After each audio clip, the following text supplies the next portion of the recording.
All right, so we're just opening up the webinar now and welcoming you all. Glad that you can join us. We're going to give it just a minute to let everyone come in from the waiting room and join us. We're so excited to have you here today for our ongoing ICU DDR series. We've had some excellent topics. We have a few more coming up in the next month or so, and you can always check out our website at icuddr.org. And you'll see that the first week of June, we're going to have a webinar about accessing treatment. It's about some study that they did in Nigeria, really excellent information there. On the 10th, we will have, back by popular demand, we're going to have our own Mate Kosir, who does really excellent work on advocacy in the field of addiction. And then on the 17th, we're going to have some excellent work on implementing addiction science. So, and our first researcher Q&A is coming up on the 24th with an excellent presenter, esteemed colleague of mine, Kari Rigg, and he's going to be doing a Q&A on Twitter. So all of that is available on our ICU DDR website. Most of it's on the homepage. You can also look at training and events. And so we urge you to do that and check out all the great things we have coming up, some of which have happened because of the current situation and some of which we already were excited to have planned for you. So that being said, I am so excited for our presentation today on network digital education, moving into the digital age. And we were excited to get Susana to help us today and present on such an important topic, not just in the current climate, but in general. And today what we're going to do, if you have any questions or comments throughout the presentation, I'll be monitoring the chat. And I don't think I introduced myself. I am Carrie Hopkins-Iles. I'm the Deputy Director for ICU DDR. And so you can go to the chat at any time and put a question or a comment. For questions, I'll be monitoring, and if it's a question where we need to pause and talk about that question at the moment, I'll do so. I'll ask Susana to stop for us briefly. But if it's a question that can wait till the end, we are going to save time at the end, about 10-15 minutes, to answer anything or if you have any comments for discussion. So with that, I will turn it over to our excellent presenter, and I know I'm excited to hear everything today and think it will help me be a better teacher. So thank you. Thank you, Carrie. Thank you, all of you. Thank you for this invitation and this opportunity to be here and to present this webinar about network digital education, which I organized talking a little bit about some theoretical background about this digital network education, but also with some aspects related to my practice, because I am from the Portuguese Open University. I'm a professor there in the Department of Education and Distance Learning. So I'm going to balance this presentation with some topics which are more conceptual and some topics which are more practical and more related with my experience. About this network digital education, in this digital age, we are surrounded or immersed in technology. Furthermore, technology is leading to massive changes in every dimensions of our daily life, in the economy, in the way we communicate and relate to each other, and increasingly in the way we learn. Yet our educational institutions were built largely for another age, based around an industrial rather than a digital age. Thus, teachers and instructors are faced with a massive challenge of change. These challenges, in the words of Tony Bates, are presented as following. How can we ensure that we are developing the kinds of graduates, and I add, and lifelong learning and wide-long learning from our courses and programs that are fit for an increasingly volatile, uncertain, complex, and ambiguous future. What should we continue to protect in our teaching methods and institutions, and what needs to be changed? In order to provide clues and elements for reflection on the theory-practice relationship in digital environments, some authors have classified these virtual pedagogical models in three types of models. Models more centered on the teacher, that is, in which the most important role is that of the teacher as a transmitter of information through technology, and that corresponds to a transition from the techniques of the face-to-face regime without the necessary adaptation to the new environment. Models more focused on technology, where a teacher is the current provider and the student is the user, with technology having the role of transmitting information. And finally, more student-centered models based on autonomy and student activity and based on constructivist theories. This to tell you about my first thought for this presentation, that was what strategies work best when teaching in a technology-rich environment. And the answer for this is different models, different virtual pedagogical models.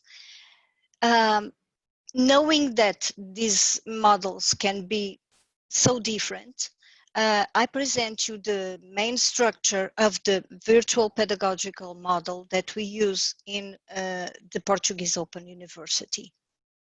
This is a model that corresponds to that third kind of model that I referred, which are based on constructivist theories. So these theoretical principles are about constructivism.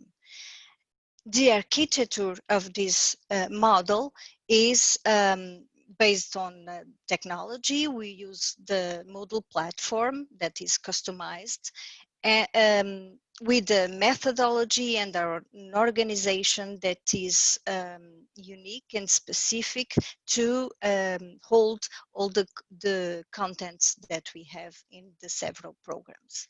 And the lines of force in our case are student-centered learning, flexibility, because there's no limits of time or space, interaction and collaboration, and digital inclusion, because these people are also developing their digital skills. So there are many other models, virtual pedagogical models to use in distance learning education. I brought you some of them, the most used, the most relevant according to the literature.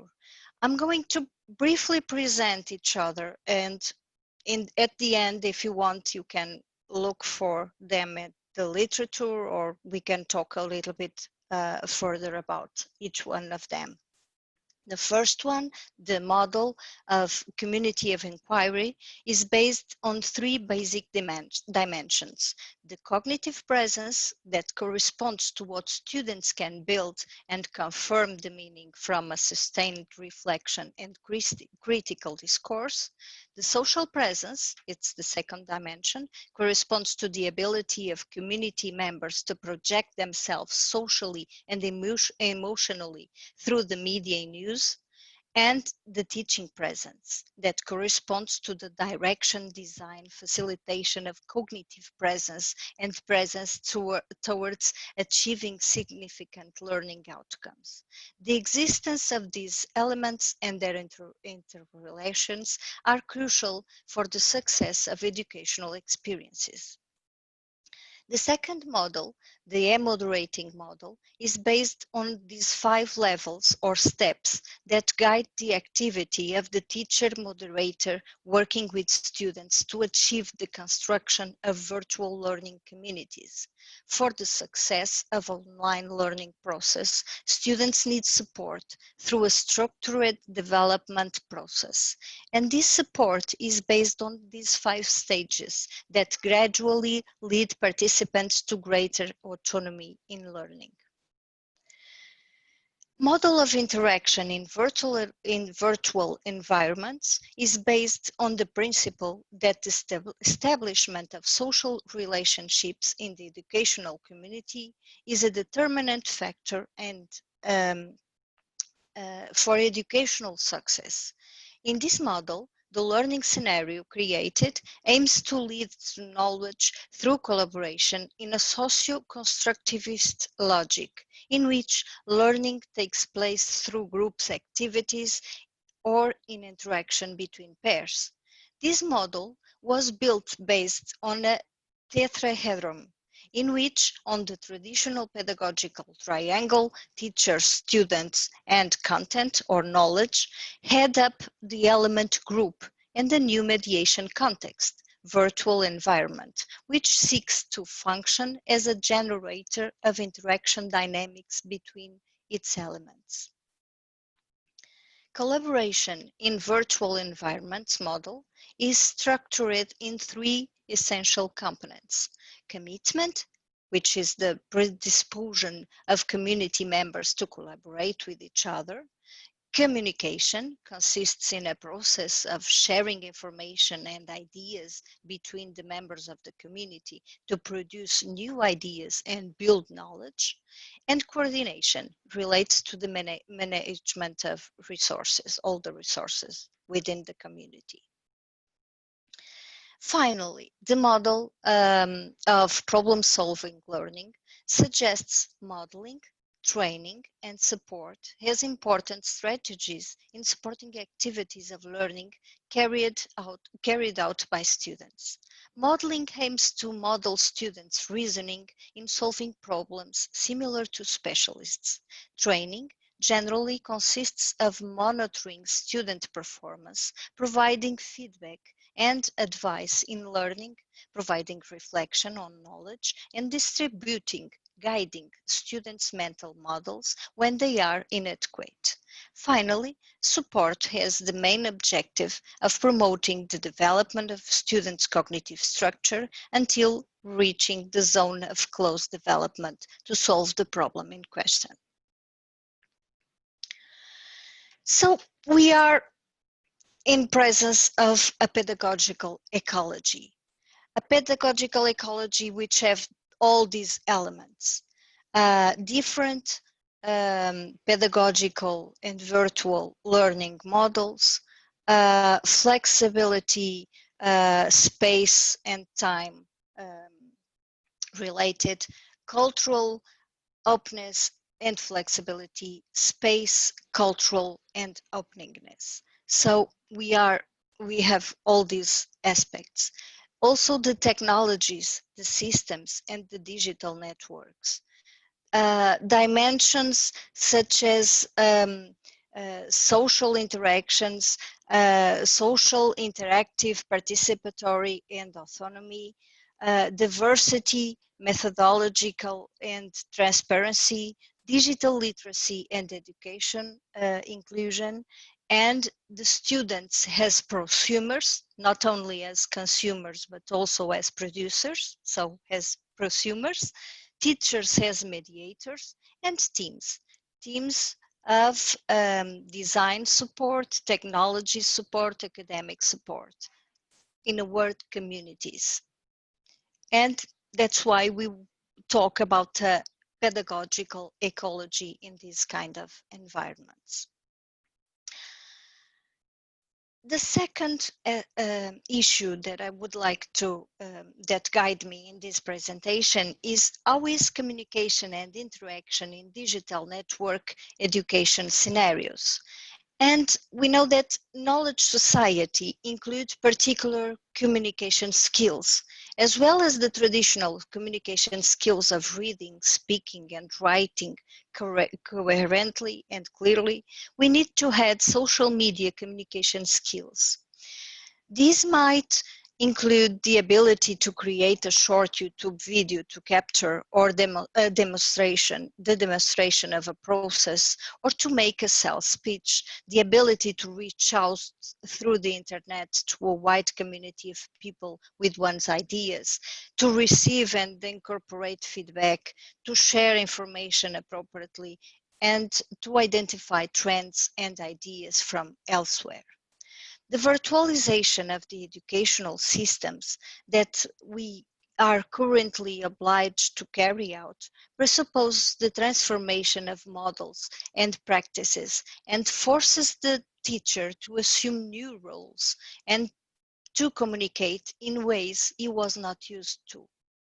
The teacher, more than transmitting knowledge, must now guide the students' learning process in order to develop their skills, namely learning to learn, autonomy, and critical analysis.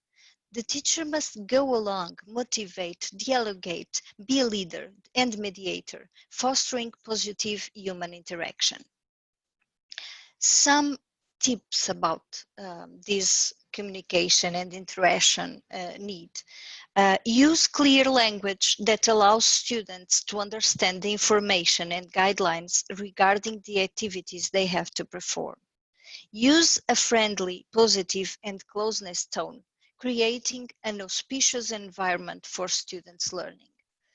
Plan the communication moments so that they reach students in time. For instance, a message announcing the start of the weekly activities. Suggestive spaces for asynchronous collaborative communication. Guide, mediate, and direct debates towards learning objectives, and contribute to the construction of the sharing of knowledge and experiences. Establish communication and participation rules for different spaces in the learning platform, for instance. Being an online teacher doesn't mean being always online, and this one is important. Related with the pedagogical design and with the communication and the organization of space, it's important to speak a bit briefly about e-activities and e-assessment.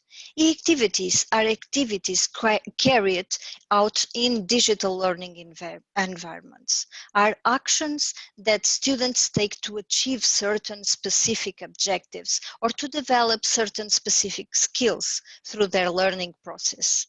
Activities are for at least two people, usually many more, working and learning together. Participants who are not in the same locations, but e-activities are also easily combined with location-based learning. A wide range of people, including those with disabilities who can be assisted through the technologies. The more diverse, the better the e-activities work. E-activities are designed in advance of the participants' online arrival, suitable for entirely online programs for integrated and blended learning, mobile learning, whatever, cheap to create and run, scalable and customizable,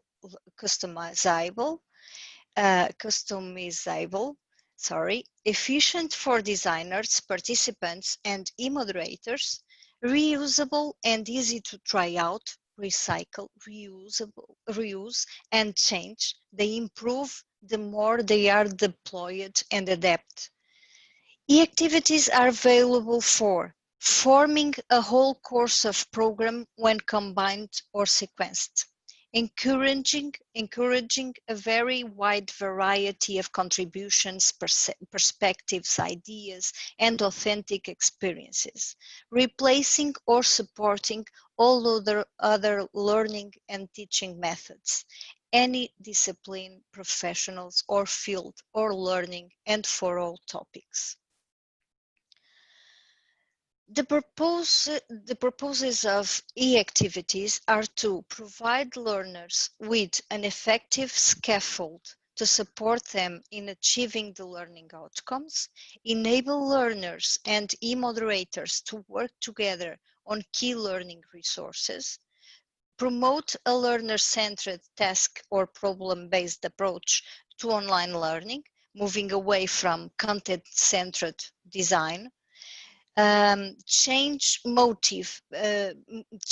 and motivate participants to critique, contribute, review, and consolidate ideas in a focused way, increase large engagement, make the course productive and fun, deploy easily the newer technologies such as social media, find easily proposeful ways of using freely available topical or fund resources within the learning design, incorporate sound pedagogical principles quickly into teaching and learning, including into large-scale online approaches such as MOOCs, which are massive open online courses, as you know. To design e-activities, you need to, and you have here some aspects that you have to consider in the design of an activity.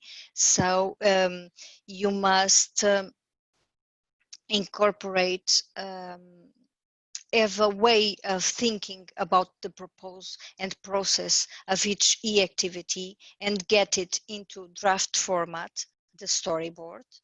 Work out how to place it ultimately into a learning sequence, the scaffold, and write it in a way so that it can be placed online and participants can follow it, the invitation. So the e-activities must have a title, a purpose, a brief summary, a spark, an individual contribution, the beginning of dialogue, the interventions of the e-moderator, the schedule and time, and the next. This is proposals of Salmon. About e-assessment, competence assessment programs consisting of a combination of different assessment methods, including both traditional and new forms of assessment, to develop and evaluate these programs, criteria to determine their development and quality are needed. Just as competence assessment programs are combinations of traditional and new forms of assessment, criteria used to evaluate quality of learning process should be derived from both psychometrics and edumetrics. A framework of 10 quality criteria for these kind of programs was developed by a team of professors and researchers of my institution, the Portuguese Open University. It is the PRACT model, which is particularly suitable for competence-based education and competence assessment programs, which are the programs we work with. The intention is to this practice because we have practicality, authenticity, consistency, and transparency. And it has all these dimensions of the institution, society, teacher, and students. The intention is to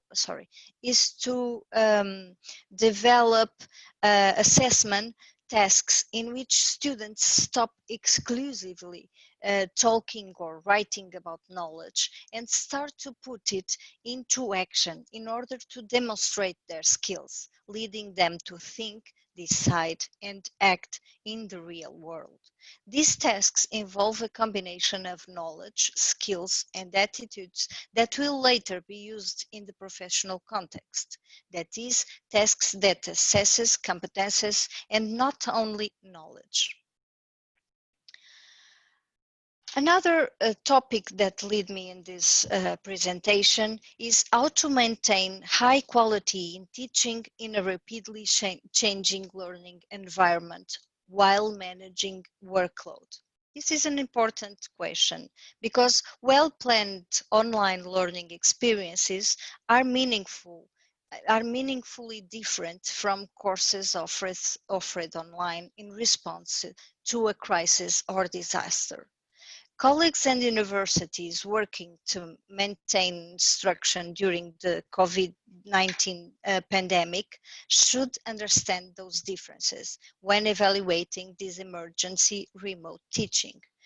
The primary objective in these circumstances is not to recreate a robust educational ecosystem, but rather to provide temporary access to instruction and instructional support in a manner that is quick to set up and it is reliably and availably during an emergency or crisis. So this is different, and we have to keep in mind what do we want and what do we need in our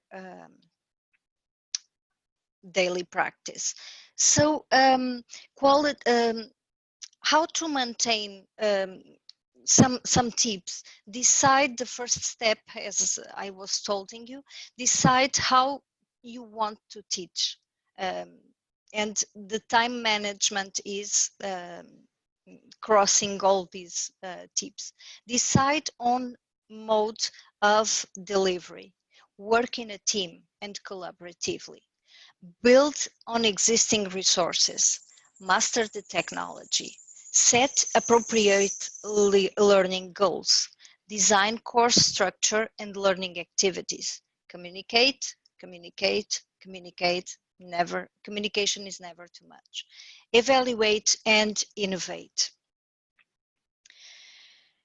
And I'm getting close to the end of my presentation, but I want to share with you two more important things. One is that online learning carries a stigma of being lower quality than face-to-face learning, despite research showing otherwise. So in 2015 were published the standards and guidelines for quality assurance in the European higher education area. And in 2018, they were supplemented by the considerations for quality assurance of e-learning provision, providing additional guidance and indicators specifically driven for e-learning. And for the end, I would like to present you an example. I must apologize because it is in Portuguese, but it is. I thought it would be important for you to see how we put all these ideas in a real course. And here we have the specialized training in addictions.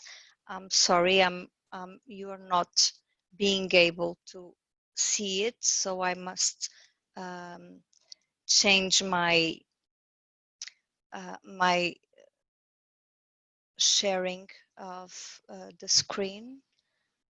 Just a moment to change this.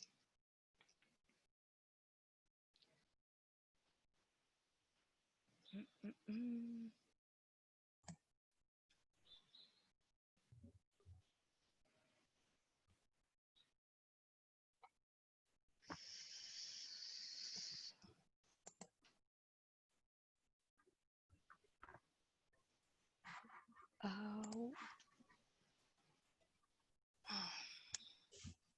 I'm not being able to. So when you're sharing Yes, of course. screen, is it showing you different options of things you can share? The problem is that I'm not being able to share the screen. Okay, so A I would difference. stop your Okay. screen sharing for a second Okay. and then pull up what you want to show and then try the screen share again. Great. Yeah.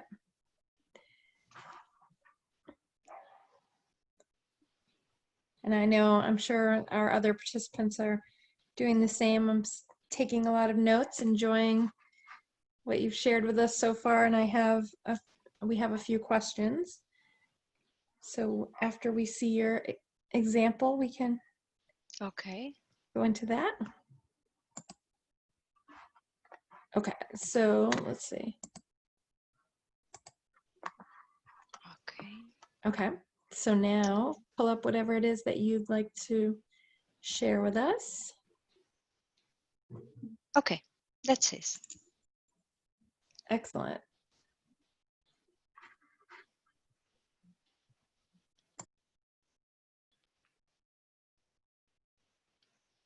So, are you being able to see?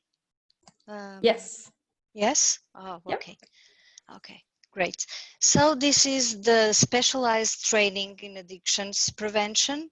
It was a course, a program designed based on the UPC curriculum, the European Prevention Curriculum, and it was delivered totally online.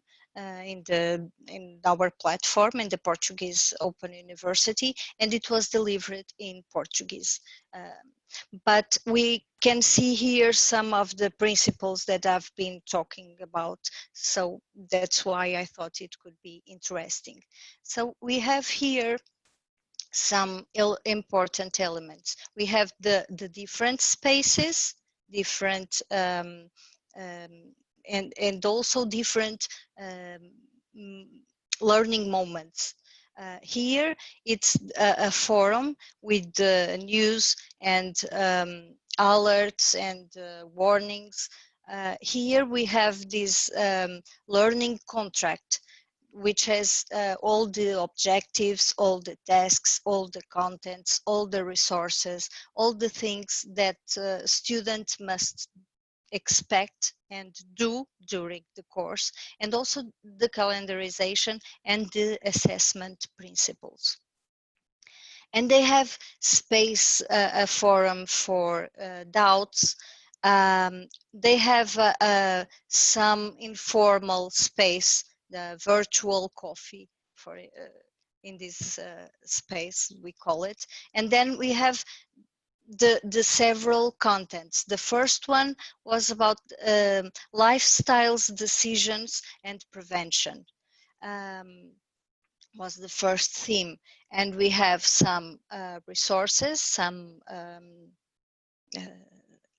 journal articles, for instance, extracts from UPC, and we ask students to read all these tests, all these resources, and see this video and this little film, and build a conceptual map.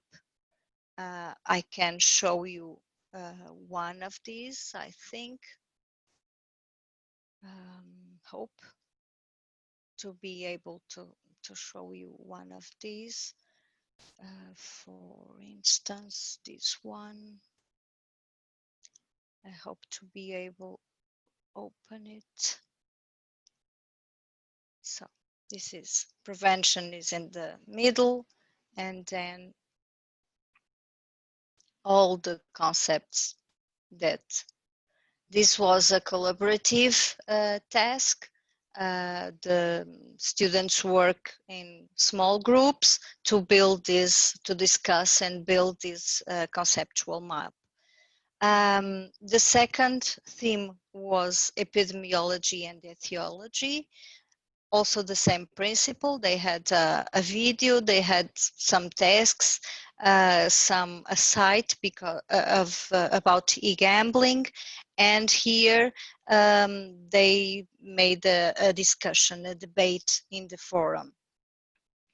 Then prevention science, also the resources. And here they had a different activity in Three-Sider, which is another platform that allows to work in a basis of, I don't think you are seeing this. Okay. That works in a basis of pros and cons discussion. So one student puts an idea, and then the other ones go and comment, being in agreeing or disagreeing with this first idea. Monitorization and evaluation of programs, and finally models of applied prevention. Here also they had a debate in forum, and finally a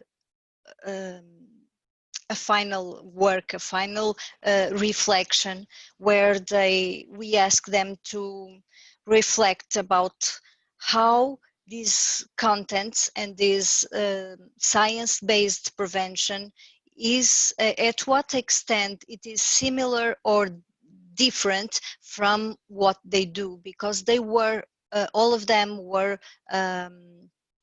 prevention professionals. They work in prevention field. So we would like to know if these topics were very related with their practice, meaning that their practice was very updated, or on the contrary, if these topics were completely above what they do and out from their reality of the prevention field in Portugal. And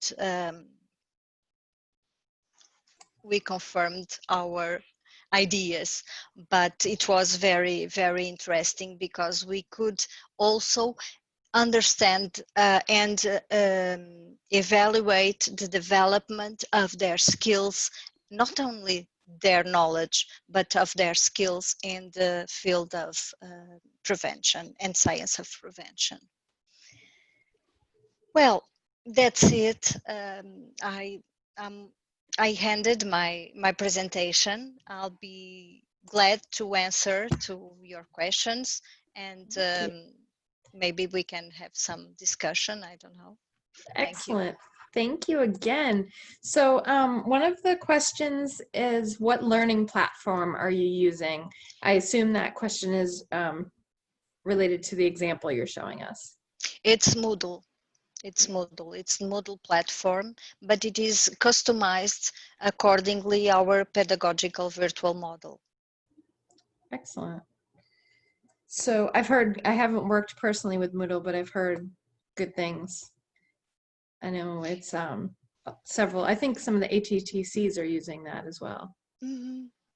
Yeah. Yes, I think so. It's easy. It's one platform that it's easy to use. It's friendly. Its usability is good. So I think it's a good option. So I was going to ask you about communication when you're dealing with network and digital learning. You did say at one point you really can't over communicate, but I guess, you know, it's fine. I've always concerned with finding that balance, because sometimes when I'm dealing with people electronically, you're getting lots and lots of messages and you sort of get bombarded and maybe you're not paying as much attention, but you also want to give people enough information. So what are your thoughts on that? But are you talking in learning environments or not only? Not only, like maybe sending directions for platforms or sending links and information, and so not just that I'm educating you, but that I'm, as you said, guiding you, because there's more than just the topic at hand, right? Mm-hmm. Mm-hmm. Well, it's important that we know, and sometimes that is not possible, but it's important that we know who we are talking with, what are the skills of that person, the digital skills of that people. For we can adjust the communication. For some people, it's enough that we send the link and people can go to follow the link and find the information, and it's all. For another people, we must guide and give some more detailed indications and instructions, and maybe build some tutorials with images and with step-by-step orientation. Yeah. So if we don't know, it's useful if we assume that it's better to give more information and give more details than on the other ways. Okay. And from an adult learning perspective, you don't think that people will find that potentially insulting or condescending in any way? No, Okay. no. Because even in adult learning, we have adults with very different levels of digital literacy. Sure. I personally work with teachers, and this is a truth. We have teachers that are very comfortable with the platform. We have teachers that need an adaptation period that is longer than in the others. So in the Portuguese Open University, every one of our programs have a previous module of what we call the familiarization with the platform, with the pedagogical model, with the rules of communicating online, with what is being an online student, what is the challenge, the major challenge of managing time, because being adults, they all have family, they all have a profession and all kinds of demandings from life. So they are students in not in full time, like in the 18 that we find in the face-to-face institutions. Right. Okay, great. Even in graduation. Right. Which that speaks to another question that we have here about, I guess, educator training. So what do you suggest? What level of training or comprehensiveness of training do you suggest for people who are going to be doing digital education? What level of, sorry? What kind of education do you think that people should have? Obviously, so there's your education level for your content, whatever you're teaching, but what kind of training do you think that people should have to train digitally? Yes, it's important to have some training, because it's not the same to work in digital environments, to teach in digital environments, or face-to-face. So it's not the same to transpose things. We can do this, we can be in a synchronous webinar and do a presentation, but this is a webinar, this is not a course. So it's not possible to organize a course in this basis, which was the first kind of models which I spoke about, a model centered in teacher. I'm the transmitter, and the technology is only the medium for that allows me to do this webinar, this masterclass, this transmission, this idea. it's not the same, because all the paradigm, the idea is different, is completely different, and completely um, um, on the other way around. It's not professor or teacher centered, it's not content centered, it's student centered. So with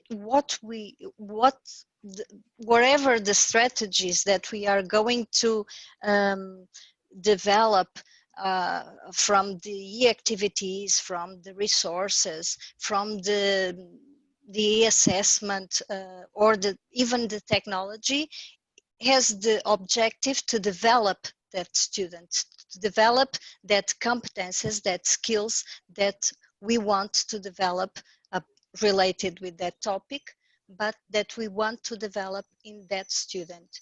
That's why flexibility is so important, because people have not only different digital skills, but also different rhythms, different learning styles, different capacities, different um, time free, different disponibility, different time to dedicate to the studying and to the course. And all of that aspects are taken into account in this kind of environment, because technology allows that flexibility, that presentiality and face-to-face is not that easy. So that being said, thank you. Can you speak a little more about some of the asynchronous opportunities? I see that you have some here, but unfortunately, unlike yourself, I'm not bilingual, so I don't know what they're referring to. But what kind of asynchronous opportunities are you utilizing? Asynchronous forums, for instance. We use forums. We use forums for the debate, but we use also forums for share some work that are made with another technology in other spaces, out of Moodle, for instance. That conceptual map that I show you is was created with another technology, a different technology out of Moodle, which is Mindomo. And they created out there the conceptual map, and then they come to the forum, but only to share it with the colleagues and within the virtual community of learners and practices. Also, these other technologies, the three-sider that allows that discussion, but more with shorter interventions, with these pros and cons arguments about an idea. Someone presents an idea, and the other students present arguments that are pros or cons about that original idea. This is just an example, but there are so many others. And this is when we use a platform, it's like the basis, is like the virtual classroom.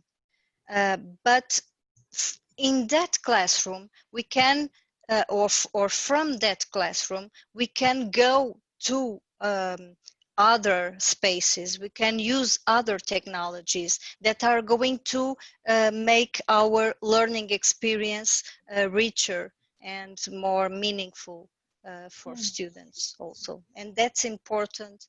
And I don't know, I would say that it is more important for adults. I don't know if it's more important. I think it's likewise important for adults.